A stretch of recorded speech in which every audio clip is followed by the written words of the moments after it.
नमस्कार दोस्तों, आप सभी का स्वागत है आपके अपने ही चैनल बेस्ट एजुकेशन पर। आज की वीडियो में डिस्कस करेंगे हम दोस्तों क्रिया। ठीक है दोस्तों, क्या डिस्कस करेंगे? क्रिया। क्रिया को हम इंग्लिश में वर्ब बोलते हैं। ठीक है दोस्तों, क्या बोलते हैं? वर्ब। इससे पहली वीडियो में हमने डिस्कस किया था विशेषण। ठीक है, एडजेक्टिव। अगर आपने वो नहीं देखे हैं वीडियो तो आप लोग हमारे चैनल की प्लेलिस्ट में जाकर के आसानी से देख सकते हैं। वहाँ मैंने प्लेलिस्ट बनाया हुआ है। ठीक है दोस्तों, वर्णमाला डिस्कस कर लिया, वर्ण डिस्कस कर लिए, शब्द डिस्कस कर लिए हमने, और हमने कर लिए वाक्य डिस्कस कर लिए। ठीक है दोस्तों, आज हम करेंगे क्रिया। बहुत ही इंपॉर्टेंट वीडियो रहने वाला है, तो वीडियो को लास्ट तक देखो और वीडियो को पूरा देखो दोस्तों। ठीक है, क्योंकि यहाँ से बहुत सारे क्वेश्चंस परीक्षाओं में पूछे जाते हैं, और हिंदी का एग्ज़ाम हो और क्रिया विशेषण इनसे क्वेश्चन ना बने तो ऐसा तो हो ही नहीं सकता। ठीक है दोस्तों, तो आज बहुत ही सिंपल तरीके से समझेंगे हम क्रिया को।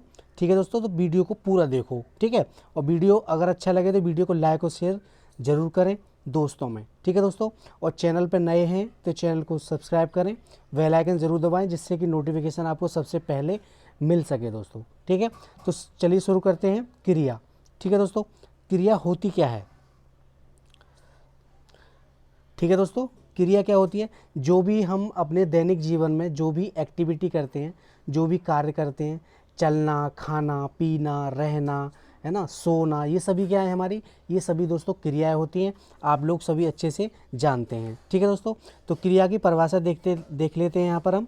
जब किसी काम का करना या होना, ठीक है, पाया जाए तो क्रिया कहलाती है दोस्तों। ठीक है, जब किसी काम का होना या करना, ठीक है दोस्तों, आगे पीछे कहीं बोल सकते हैं, जब किसी काम का करना या होना पाया जाए तो क्रिया कहलाती है दोस्तों। ठीक है, उदाहरण के लिए खाना, पीना, चलना, भागना, दौड़ना, उछलना, कूदना, फांदना आदि, ये सभी क्या है? हमारी क्रियाएं हैं। और ये सारी की सारी क्रियाएं हम अपने दैनिक जीवन में रोज़ाना के रूटीन से करते हैं दोस्तों। ठीक है, तो जो भी हम अपने दैनिक जीवन में करते हैं वही हमारी क्रियाएं, जो भी क्रियाएं होती हैं उन्हीं को हम क्रिया कहते हैं दोस्तों। ठीक है, सिंपल वे में क्रिया जब किसी काम को करना या होना पाया जाए क्रिया कहलाती है दोस्तों। ठीक है, चलिए आगे देखते हैं।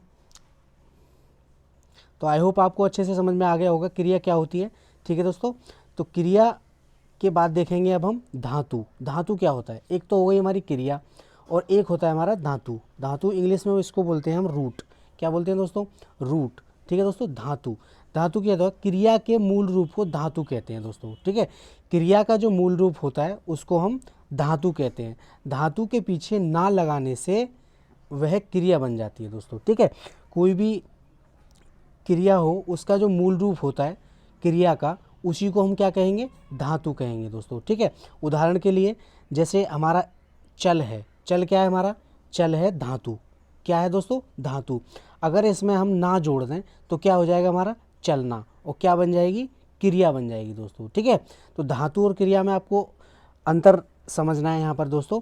जैसे क्रिया है और क्रिया का जो मूल रूप है, जो पहले थी, मतलब ना से पहले, ना लगाने से पहले जो मूल रूप होता है उसी को हम धातु कहते हैं दोस्तों। ठीक है, दूसरा उदाहरण है भाग। तो भाग में हम जब ना जोड़ देंगे तो क्या हो जाएगा हमारा? भागना हो जाएगा। तो भाग क्या है हमारी? भाग है धातु, और धातु में हमने ना जोड़ दिया तो क्या बन गया हमारा? भागना। और भागना क्या हो गया दोस्तों? भागना हमारा क्रिया हो गया। ठीक है दोस्तों, दूसरा है पी। पी क्या है हमारा? धातु। अब धातु शब्द है ये पी हमारा, इसमें क्या करेंगे हम? ना जोड़ देंगे। क्या जोड़ देंगे? ना। तो क्या बन जाएगा हमारा? पीना। तो पीना क्या हो जाएगा हमारा? पीना भी हमारा क्रिया हो जाएगा दोस्तों। ठीक है, तो धातु क्या कहलाते हैं? क्रिया के मूल रूप को क्या कहते हैं? हम धातु कहते हैं दोस्तों। ठीक है, जो वास्तविक रूप होता है उसका ना जोड़ने से पहले का जो रूप होता है उसी को हम धातु कहते हैं दोस्तों। ठीक है, धातु के पीछे ना लगने से क्या बन जाता है? वो क्रिया बन जाती है। ठीक है, आगे और उदाहरण देखते हैं इसके। आगे हमारा खा। क्या है दोस्तों? खा। खा क्या है हमारा? खा है हमारा धातु। क्या है दोस्तों? धातु। अब इसमें हम ना जोड़ देंगे तो क्या बन जाएगा हमारा? खाना बन जाएगा। और खाना क्या हो गया? खाना हमारा क्रिया बन गया। ठीक है दोस्तों, अगला है दौड़। दौड़ में हम ना जोड़ देंगे तो क्या बन जाएगा? दौड़ना बन जाएगा। दौड़ना क्या हो गया हमारा? दौड़ना हमारा क्रिया हो गया दोस्तों। क्या हो गया? क्रिया। ठीक है, तो क्रिया का जो मूल रूप होता है उसी को हम धातु कहते हैं। और धातु और क्रिया में आपको अंतर अच्छे से समझ में आ गया होगा दोस्तों। ठीक है, चलिए आगे देखते हैं हम क्रिया के भेद। ठीक है दोस्तों, क्या देखेंगे आगे? क्रिया के भेद। Types of verb. ठीक है दोस्तों, क्रिया के भेद, क्रिया के कितने भेद होते हैं। तो यहाँ क्रिया के हम दो तरह से, क्रिया को हम दो तरह से विभाजित कर सकते हैं। बोल सकते हैं दोस्तों कि क्रिया के दो भेद होते हैं दोस्तों। कितने होते हैं? दो। पहला है कर्म के आधार पर और दूसरा है प्रयोग के आधार पर। ठीक है, पहला क्या है हमारा कर्म के आधार पर और दूसरा है प्रयोग के आधार पर। आज की वीडियो में हम जो डिस्कस करेंगे वो हम कर्म के आधार पर दोस्तों डिस्कस करेंगे। ठीक है दोस्तों, तो दोस्तों क्रिया के कितने भेद होते हैं? तो क्रिया के दो भेद होते हैं, कर्म के आधार पर और प्रयोग के आधार पर। चलिए देखते हैं कर्म के आधार पर। तो पहला है हमारा कर्म के आधार पर। ठीक है दोस्तों, क्रिया का भेद, पहला क्रिया का भेद क्या है? कर्म के आधार पर क्रिया के भेद। ठीक है दोस्तों, तो कर्म के आधार पर क्रिया के जो भेद होते हैं वो दो होते हैं दोस्तों। कितने होते हैं? दो होते हैं कर्म के आधार पर। ठीक है, पहला होता है आपका अकर्मक क्रिया और दूसरा होता है सकर्मक क्रिया। ठीक है दोस्तों, अकर्मक क्रिया और सकर्मक क्रिया बहुत ही इंपॉर्टेंट हैं ये दोनों, क्योंकि यहाँ से क्वेश्चंस 100% परीक्षाओं में बनते हैं। ठीक है दोस्तों, वाक्य पूछ लेगा और पूछेगा कि इसमें अकर्मक क्रिया है या सकर्मक क्रिया है। जैसे राम चलता है ना, राधा खाना बनाती है, और पूछ ले इसमें कि क्रिया अकर्मक क्रिया है या सकर्मक क्रिया है। तो यहाँ से बहुत सारे क्वेश्चंस बनते हैं, तो आप अच्छे से इनको ठीक से ध्यान से देखिएगा दोस्तों। ठीक है, तो कर्म के आधार पर क्रिया के दो भेद होते हैं। कौन कौन से? अकर्मक क्रिया और सकर्मक क्रिया। चलिए इनको एक एक करके डिस्कस करते हैं। पहला है हमारा अकर्मक क्रिया। अकर्मक क्रिया क्या होती है? अकर्मक, अकर्मक, अकर्मक का अर्थ ही हो गया अ, मतलब कर्म ना हो, कर्म के बिना, ऐसी क्रिया जिसमें कर्म ना हो। ठीक है दोस्तों, अकर्मक क्रिया का अर्थ होता है बिना कर्म के। ठीक है दोस्तों, जिस क्रिया का फल कर्ता पर पड़े उसे हम अकर्मक क्रिया कहते हैं। मतलब जिस क्रिया का फल किस पे पड़े? कर्ता पे पड़े, तो क्या कहेंगे? अकर्मक क्रिया कहेंगे। ठीक है दोस्तों, अकर्मक का मतलब होता है बिना कर्म के, मतलब इसमें कर्म नहीं होता है। और सकर्मक का मतलब क्या होता है? स मतलब कर्म के साथ। ठीक है दोस्तों, कर्म के साथ मतलब जिसमें कर्म होता है। ठीक है दोस्तों, तो पहले हम अकर्मक क्रिया को ठीक से समझते हैं।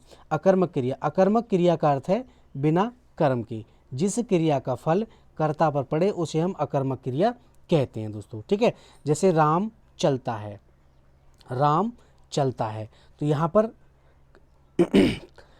क्रिया का जो फल है किस पे पड़ रहा है दोस्तों? कर्ता पे पड़ रहा है। कौन चल रहा है? राम चल रहा है, तो पूरा का पूरा फल क्रिया का किस पे पड़ रहा है? राम पे पड़ रहा है दोस्तों। तो कैसी हो गई? अकर्मक क्रिया हो गई। ठीक है दोस्तों, सांप रेंगता है, सांप रेंगता है, सांप रेंगता है, तो कौन रेंगता है? सांप रेंगता है, तो यहाँ पर पूरा का पूरा फल किस पे पड़ रहा है? कर्ता पे पड़ रहा है।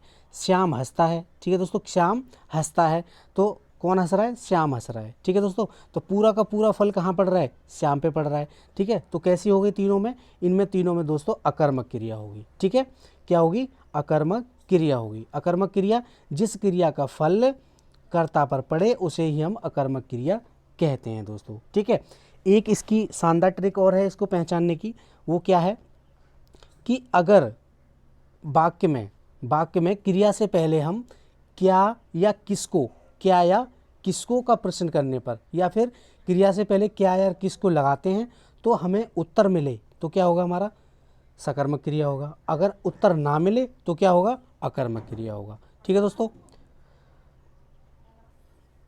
ठीक है, जैसे इसमें वाक्य दे रखा है राम चलता है, राम चलता है। अब इसमें हम क्या या किसको, ठीक है, क्या या किसको लगाएंगे। ठीक है दोस्तों, क्या या किसको लगाएंगे इस वाक्य में। अगर हमें क्या या किसको लगाने से आंसर मिलता है, उत्तर मिलता है दोनों का, दोनों को लगाने से, ठीक है, तो हमारी सकर्मक क्रिया होगी। अगर नहीं मिलता तो अकर्मक क्रिया होगी। तो यहाँ हम अकर्मक क्रिया पढ़ रहे हैं तो अकर्मक का ही उदाहरण देखते हैं दोस्तों। ठीक है, जैसे राम चलता है, अब यह हमें क्या और किसको कहाँ लगाना है, तो यह हमें क्रिया से पहले लगाना है दोस्तों। कहाँ लगाना है? क्रिया से पहले। राम चलता है राम चलता है, तो हम जब क्रिया से पहले लगाएंगे, क्रिया क्या है हमारी? चलना, इससे पहले लगाएंगे। ठीक है, तो राम क्या चलता है? राम क्या चलता है? तो राम चलता है, राम चलता है, तो क्या का क्वेश्चन करने पर तो हमें आंसर मिल रहा है। दूसरा देखते हैं हम, राम किसको चलता है? राम किसको चलता है? किसको चलता है दोस्तों? किसको चलता है? पता नहीं किसको चलता है, तो यहाँ पर हमें आंसर नहीं मिल रहा। किसको से नहीं मिल रहा, क्या से मिल रहा है, तो क्या होगा हमारा? अकर्मक क्रिया होगा। ठीक है दोस्तों, और सकर्मक क्रिया के लिए दोनों को लगाने पर क्या या किसको लगाने पर आंसर मिले तभी आपकी सकर्मक क्रिया होगी। ठीक है दोस्तों, इसका ये पर्सनल वीडियो में ट्रिक का एक पर्सनल वीडियो बनाऊंगा दोस्तों। ठीक है, उसमें आपको अच्छे से समझाऊंगा उदाहरण के साथ।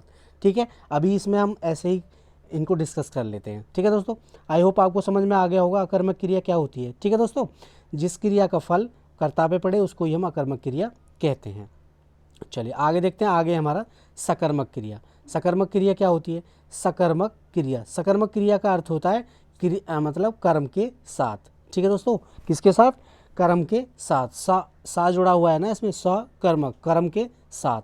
ठीक है दोस्तों, तो देखते हैं इसकी डेफिनेशन क्या है, परिभाषा क्या है सकर्मक क्रिया की। जिस क्रिया के साथ कर्म होता है, ठीक है, जिस क्रिया के साथ कर्म होता है, अर्थात जिस क्रिया का फल कर्म पे पड़ता है उसे हम क्या कहते हैं? सकर्मक क्रिया कहते हैं। ठीक है दोस्तों, जिस क्रिया के साथ कर्म हो अर्थात जिस क्रिया का फल कर्म पे पड़े। ठीक है दोस्तों, किस पे पड़े? कर्म पे। और अकर्मक में क्या हो रहा था? क्रिया का जो फल था वो कर्ता पे पड़ रहा था। इसमें क्या है? क्रिया का फल किस पे पड़ रहा है? कर्म पे पड़े, तो क्या हो गया हमारा? सकर्मक क्रिया होगी दोस्तों। ठीक है, जैसे राम सेब खाता है, राम सेब खाता है, तो यहाँ पर क्या हो रहा है? क्रिया का जो फल है वो कर्म पे पड़ रहा है। ठीक है, राम सेब खाता है, क्या खा रहा है? सेब खा रहा है। किसको खा रहा है? सेब को खा रहा है ना। तो दोनों तरीके से अगर हम किसको और क्या का क्रिया से पहले लगाएंगे तो इसमें आंसर मिल रहा है, तो कैसा होगा हमारा? उत्तर मिल रहा है, तो कैसा होगा? हमारी सकर्मक क्रिया होगी। ठीक है दोस्तों, दूसरा उदाहरण राम खाता है, राम खाता है, इसमें छिपा हुआ कर्म है। ठीक है, इसमें दिया नहीं है, अगर कोई वस्तु होती तो हमें पता चल जाता कि क्या खा रहा है, केला खा रहा है, सेब खा रहा है, जैसे पहले उदाहरण में हमने देखा है ना दोस्तों। तो राम खाता है, राम क्या खाता है? कुछ भी खा सकता है, खाना खा रहा है। राम किसको खा रहा है ना? खाने को खा रहा है। तो कैसी हुई यहाँ पर? सकर्मक क्रिया हो गई, क्योंकि क्रिया का फल कर्म पे पड़ रहा है। राम खाता है। ठीक है, श्याम गेंद से खेलता है, श्याम गेंद से खेलता है दोस्तों। किससे खेलता है? गेंद से खेलता है। तो क्रिया का जो फल है वो किस पे पड़ रहा है? कर्म पे पड़ रहा है।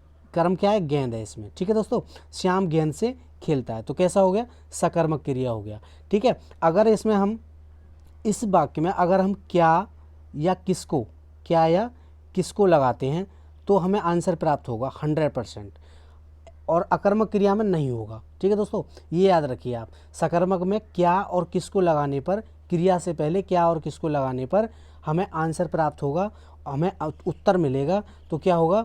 वहाँ सकर्मक क्रिया होगी। जैसे हम क्वेश्चन है, जैसे हमारा ये उदाहरण है श्याम गेंद से खेलता है, तो गेंद से खेलता है, किससे खेलता है? क्या खेलता है? श्याम खेलता है। उत्तर मिला। किससे खेलता है या किसको खेलता है? तो गेंद को खेलता है। किसको खेलता है? गेंद को खेलता है। ठीक है दोस्तों, तो ये थी आपकी सकर्मक और अकर्मक क्रिया। ठीक है दोस्तों, आगे देखते हैं।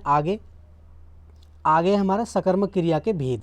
अब इसमें सकर्मक क्रिया के भी भेद होते हैं दोस्तों। ठीक है, तो सकर्मक क्रिया के भेद कितने होते हैं? सकर्मक क्रिया के 2 भेद होते हैं दोस्तों, 2 भेद होते हैं। कौन कौन से? एक कर्मक क्रिया और दूसरा होता है आपका द्विकर्मक क्रिया। पहले हम इसको एक कर्मक क्रिया को समझते हैं। एक कर्मक क्रिया कौन सी होती है? जहाँ पर एक ही कार्य पाया जाता हो, जहाँ पर एक ही कर्म पाया जाता हो। ठीक है दोस्तों, कार्य नहीं है, कर्म है। जहाँ पर एक ही कर्म पाया जाता हो उसे क्या कहेंगे हम? एक कर्मक क्रिया कहेंगे दोस्तों। क्या कहेंगे? एक कर्मक, मतलब जिसमें एक कर्म हो। ठीक है, जहाँ पर एक ही कर्म पाया जाता हो उसे हम एक कर्मक क्रिया कहते हैं दोस्तों। ठीक है, उदाहरण के लिए श्याम मिठाई खाता है, श्याम मिठाई खाता है। अब इसमें क्या है दोस्तों? एक ही कर्म है। ठीक है, क्या है? एक ही कर्म है। श्याम मिठाई खाता है, तो एक ही कर्म हुआ। दूसरा है राम फुटबॉल खेलता है, तो खेलता है। ठीक है, खेलता है, तो इसमें एक ही कर्म है, तो राम फुटबॉल खेलता है। ये आपका क्या हो गया? ये आपके एक कर्मक क्रिया के उदाहरण हो गए। ठीक है दोस्तों, तो सकर्मक क्रिया को कितने भागों में बांटा है? 2 भागों में बांटा है, या सकर्मक क्रिया के 2 भेद होते हैं। ठीक है दोस्तों, अगला देखते हैं। अगला है हमारा द्विकर्मक क्रिया। द्विकर्मक क्रिया जैसे कि नाम से पता चल रहा है, जिस क्रिया के 2 कर्म होते हैं, जिस क्रिया के 2 कर्म होते हैं उन्हें हम द्विकर्मक क्रिया कहते हैं दोस्तों। ठीक है, उदाहरण के लिए अध्यापक ने छात्रों को हिंदी पढ़ाई, अध्यापक ने छात्रों को हिंदी पढ़ाई, तो इसमें कितने कर्म हैं? 2 कर्म हैं। छात्रों और हिंदी। ठीक है दोस्तों, तो अध्यापक ने छात्रों को हिंदी पढ़ाई, कितने हो गए, 2 कर्म हो गए। दूसरा, राम ने श्याम को पुस्तक दी, राम ने श्याम को पुस्तक दी। तो श्याम और पुस्तक, यहाँ पर कितने कर्म हो गए, 2 कर्म हो गए। राम ने श्याम को पुस्तक दी। तीसरा उदाहरण है हमारा, श्याम ने राम को थप्पड़ मारा, तो राम को थप्पड़ मारा, तो यहाँ पर भी आपके 2 कर्म हो गए। ठीक है दोस्तों, तो 2 कर्मक क्रिया कौन सी होती हैं, जिस क्रिया के 2 कर्म होते हैं उन्हें ही हम द्विकर्मक क्रिया कहते हैं दोस्तों। ठीक है, तो ये था आपका क्रिया के भेद कर्म के आधार पर। इससे अगली वीडियो में पढ़ेंगे हम प्रयोग के आधार पर क्रिया के भेद। ठीक है दोस्तों, वो नेक्स्ट पार्ट में देखेंगे। जब तक के लिए आप इसको देखिए, ठीक से अच्छे से लर्न कीजिए। और आपने सारे पार्ट नहीं देखे हैं थ्योरी के, तो आप लोग हमारे चैनल की प्लेलिस्ट में जा करके वो सारे पार्ट देख सकते हैं। ठीक है दोस्तों, तो ये वीडियो कैसा लगा कमेंट बॉक्स में कमेंट करके ज़रूर बताएं। ठीक है दोस्तों, और वीडियो को लाइक और शेयर ज़्यादा से ज़्यादा करें, और चैनल पर नए हैं तो चैनल को सब्सक्राइब करें, बेल आइकन ज़रूर दबाएँ, जिससे कि नोटिफिकेशन आपको सबसे पहले मिल सके। ठीक है दोस्तों, चलिए मिलते हैं अगली वीडियो में नेक्स्ट पार्ट के साथ। तब तक के लिए जय हिंद, जय भारत, धन्यवाद दोस्तों।